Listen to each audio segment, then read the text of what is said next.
श्री जी education point channel पर आप सभी का स्वागत है। आज हम लोग लेके आए हैं विस्मय आदि बोधक। आज हम लोग विस्मय आदि बोधक के बारे में बात करेंगे कि विस्मय आदि बोधक होता क्या है, इसकी परिभाषा क्या है और इसके भेद कितने हैं। तो आइए विस्तृत रूप से जाने विस्मय आदि बोधक। विस्मय आदि बोधक से क्या भाव है कि जो शब्द वाक्य में आश्चर्य, हर्ष, शोक, घृणा आदि भाव व्यक्त करने के लिए प्रयुक्त होते हैं, प्रयुक्त का अर्थ है प्रयोग होते हैं, वे विस्मय आदि बोधक कहलाते हैं। तो यहां पर कहने का भाव क्या है कि जिन सब शब्दों से हमें लगे कोई आश्चर्य की बात है, कोई हर्ष की बात है, कोई शोक की बात है, कोई घृणा की बात है, कोई भय की बात है, कोई आशीर्वाद की बात है, कोई सहमति देने की बात है, मतलब ऐसी बहुत सारी बातें हैं, लेकिन वहां पर एक चीज अवश्य होगी, वहां पर आश्चर्य अवश्य होगा। तो इसका चिन्ह क्या है? जब भी किसी भी वाक्य में विस्मय आदि बोधक शब्द का प्रयोग हो रहा है तो वहां पर चिन्ह भी ये वाला लगना है। विस्मय आदि बोधक चिन्ह होता है ये, तो वो वाला ये लगना है, जैसे आप लोग देख पा रहे होंगे। तो अब ऐसे शब्द होते कौन कौन से, जैसे उदाहरण दिया अरे, ओह, वाह, हाय, शाबाश, काश आदि। तो यहां पर क्या है, हमें पहचानना बहुत आसान है इन शब्दों को, क्योंकि सबसे बड़ी बात क्या है, इनका चिन्ह लगाएगा, विस्मय आदि का चिन्ह होगा। अगर चिन्ह नहीं है तो समझ लेना कि वहां पर विस्मय आदि बोधक शब्द नहीं है।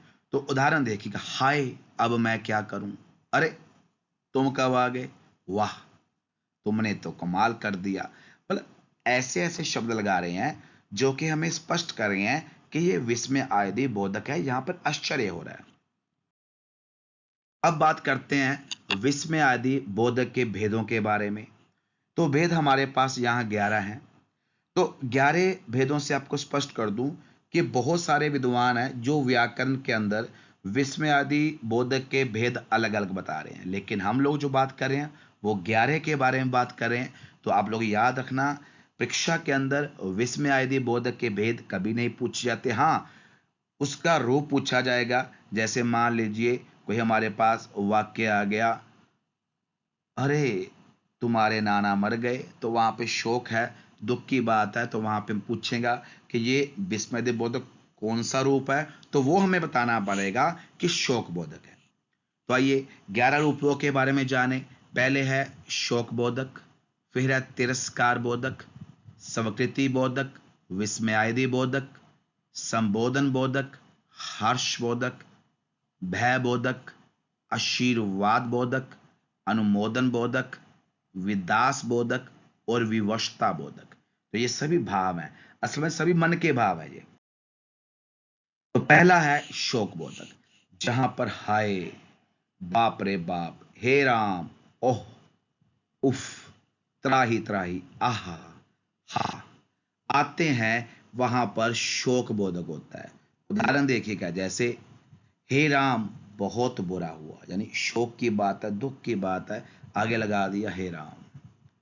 हाय, नाना जी चल बसे, तो यहाँ पे आगे लग गया हाय, साथ में विस्मय आदि बोधक का चिन्ह भी लग गया, ये भी ध्यान करना। तो क्या हुआ, ये शोक बोधक। ओह, तुम्हें किसने पीटा, दुख हुआ उसको। जब उसने देखा कि उसकी पिटाई हुई है तो उसको पूछा, लेकिन पूछा ऐसे भाव से, ओह, तुम्हें किसने पीटा। तो यहाँ पर एक बात स्पष्ट है कि सब मन के भाव है। आपके अंदर मन में कौन सा भाव आया, आपके मुख से अपने आप शब्द ही ऐसे निकलेंगे जो कि आश्चर्य की बात करेंगे। दूसरा है तिरस्कार बोधक, जहां पे हम किसी का निरादर करते हैं, तिरस्कार करते हैं, जहां पर छी, थु थु, धिक्कार, हट, दिक, दत्त, चुप आते हैं, वहां पर तिरस्कार बोधक होता है। जैसे धिक्कार है तुम पे, जहां पे हम उसका तिरस्कार कर रहे हैं, दत्त, ऐसी बातें नहीं करते, छी, कितनी गंदी जगह है ये। तो आपके बोलने के ऊपर निर्भर करता है कि कौन सा जो हमारे पास है विस्मयादि बोधक का रूप है। आगे है स्वीकृति बोधक, तो जहां पर हमने किसी को स्वीकृति देनी है, आज्ञा दे देनी, ठीक है हम आपकी बात से सहमत है जी, सहमति देनी जिसे कहते हैं। यहां पर कौन कौन शब्द होते हैं? अच्छा, ठीक, हाँ, जी हाँ, बहुत अच्छा, जी आते हैं, वहां पर स्वीकृति बोधक होता है। जैसे हाँ मैं कल पहुंच जाऊंगा, मैंने इसको स्वीकृति दे दी, हाँ मैं कल पहुंच जाऊंगा। आगे, हाँ मैंने ही तुम्हारी पुस्तक चुराई है। उसने पूछा क्या मेरी पुस्तक तुमने चुराई? मैंने स्वीकृति दी, हाँ मैंने ही तुम्हारी पुस्तक चुराई है। आगे हमारे पास नंबर 4 विस्मयादि बोधक। देखिएगा, विस्मयादि बोधक हमारा इस पूरे विषय का नाम भी है, और इसके अंदर भेद भी एक अपने आप ही विस्मयादि बोधक आ रहा है। ये हमारे लिए एक बहुत ही विचित्र बात है।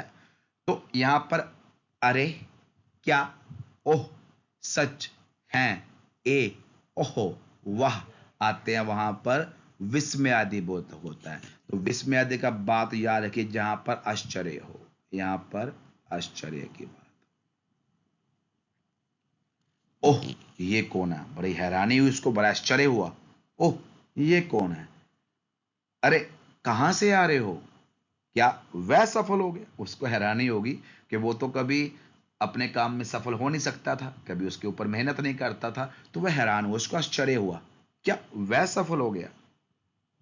आगे बढ़, संबोधन बोधक, जहां पर किसी को संबोधन करके बुलाया जाए, जहां पर हो सुनिएगा, अक्सर क्या है, जो घर पे पत्नी है, अपने पति का, बहुत ऐसे हमारे भारत के अंदर स्थान है जहाँ पर पत्नियां पति का नाम नहीं लेती, वहां कहते हो सुनिएगा, जा अजी, अजी इधर आइएगा, ओह, रे, री, अरे, अरी, हेलो, बात सुनिए, ए आते हैं, वहां पर संबोधन बोधक होता है। जैसे हेलो कोई है? उसने दरवाजा खड़काया, पूछा हेलो कोई है? ए कहाँ जा रहे हो? ए कह के पुकार लिया, मतलब उनको क्या संबोधन हो रहा है। किसी को बुलाने से पहले अगर उसका नाम नहीं ले रहे, अगर नाम नहीं जानते थे, तो हम लोग कुछ ऐसे शब्द प्रयोग करते हैं संबोधन के लिए जो कि उसके नाम के संबंधित नहीं होती है, तो वो होते हैं संबोधन बोधक। आ गया हर्ष बोधक, जहां पर हमें खुशी हो, हर्ष हो, जहां पर वाह वाह, धन्य, अति सुंदर, आहा, शाबाश, ओह आते हैं, वहां पर हर्षबोधक होता है। आहा मजा आ गया, शाबाश तुमने ठीक उत्तर दिया, वाह ये तो कमाल हो गया, है ना। यहाँ पर एक हर्षबोधक। मैं एक और वाक्य अपनी तस्वीर में, वाह मेरे तो सब्सक्राइबर 500 से ऊपर हो गए। तो जहां पर मुझे खुशी होगी, जहां पर हमें खुशी होगी, वो होगा हर्षबोधक। नंबर 7 भय बोधक, जहां पर भय लगे, डर लगे, यहां पर क्या होगा, बाप रे बाप, ओह, हाय, ओही मां, त्राही त्राही आते हैं, वहां पर भय बोधक होता है। जैसे हाय मुझे चोट लग गई, त्राही त्राही मच गई, उसको डर लग रहा, त्राही त्राही मच गई, क्या उसका बनेगा क्या? नंबर 8 पर है हमारे पास आशीर्वाद बोधक। यहां पर हम लोग किसी को आशीर्वाद देने के लिए शब्द प्रयोग करते हैं, वहां पे होता है आशीर्वाद बोधक। जैसे यहां पर हम लिखते दीर्घाजु हो, जीते रहो, शब्द आते हैं, वहां पर क्या है, आशीर्वाद बोधक होता है। जैसे जीते रहो पुत्र, तुम्हें कामयाबी मिले, या जीती जीती रहो, जैसे कहते हैं जीती रहो भी हो सकता, जीती रहो पुत्री, तुम्हें कामयाबी मिले। तो हमें देखना पड़ेगा। आगे चलो, अनुमोदन बोधक, जहां पर हाँ, हाँ, बहुत अच्छा, अवश्य आते हैं, वहां पर अनुमोदन बोधक होता है। अनुमोदन का अर्थ क्या होता है? अनुमोदक अर्थ है समर्थन, जहां पे हमने किसी को समर्थन देना है। स्वीकृति अलग चीज होती है कि हाँ मैंने कह दिया पैसा कर लीजिए, मैंने, उसने मुझसे पूछा। और हमारे पास समर्थन मोदन क्या होता है, उसकी बात को ही कहना, हाँ ठीक है तुम्हारी बात ठीक है, उसमें स्वीकृति नहीं आएगी। जैसे यहां देखें, जैसे हाँ हाँ तुम्हारा पक्ष ठीक है, उसको समर्थन कर रहे हैं, स्वीकृति नहीं दे रहे हैं। स्वीकृति और अनुमोदन में थोड़ा सा ही भिन्नता है, हमें लगेगी, लेकिन ध्यान रखिएगा, स्वीकृति में हम किसी को स्वीकार, उसकी बात को स्वीकार कर रहे हैं, उसको परमिशन दे रहे हैं। क्लियर बात कहूं तो मैं, अनुमोदन में क्या, हम लोग उसकी बात का समर्थन कर रहे हैं। जैसे अवश्य श्री राम साथ देंगे। तो नंबर 10 है विदास बोधक। विदास बोधक पहले ही समझ लीजिए, विदा, जहां पे हमें विदायगी लेनी है, जहां से कहीं से बिछुड़ना है, दूर जाना है, तो जहां पर अच्छा, अच्छा जी, टाटा आते हैं, वहां पर विदास बोधक होता है। जैसे अच्छा अब हम चलते हैं, अच्छा कह के उसको, यानी हेलो हेलो बाय बाय नहीं कहा, अच्छा कह दिया, अच्छा अब हम चलते हैं। जैसे टाटा हम फिर मिलेंगे, टाटा क्या अर्थ किया, टाटा तब बोलते हैं जब हम लोग किसी को छोड़ रहे हैं, है ना, जिस यानी किसी से विदाईगी ले रहे हैं। अंतिम रूप है हमारे पास विवशता बोधक, जहां पर कोई व्यक्ति विवश हो, जहां पर कोई बात ऐसी हमें पता लगे जहां पर उसकी विवशता का हमें भाव पता लग रहा हो। जैसे यहां पर काश, कदाचित, हे भगवान, ऐसे शब्द आते हैं, वह होता है विवशता बोधक। तो विवशता बोधक क्या है, उदाहरण देखें, जैसे काश मेरी माँ मेरे साथ होती। विवश है, उसकी माँ उसको छोड़ के जा चुकी है, वो आएगी, वो नहीं लेके आ सकता, उसकी विवशता है, ये उसकी मजबूरी है। हाँ खुद आएगी तो ठीक है, इसलिए कह रहा है काश मेरी माँ मेरे साथ होती, हे भगवान अब क्या होगा। विवश है, खुद नहीं कुछ कर पाएगा, कोई मुसीबत आ गई है, विवश है, अपने आप उसका, उसके पास वो नहीं है, क्या कहते होते हैं, साधन नहीं है, उसका हल नहीं है, लेकिन भगवान से कह रहा है हे भगवान अब क्या होगा। उसकी इस वाक्य से विवशता बोधक है, वो हमें स्पष्ट हो रही है। तो ये था हमारा आज का विषय, विस्मय आदि बोधक। तो आप लोगों ने बहुत समर्थन दिया है हमें, तो जिन्होंने अभी तक हमारे इस चैनल को सब्सक्राइब नहीं किया वो कर लें।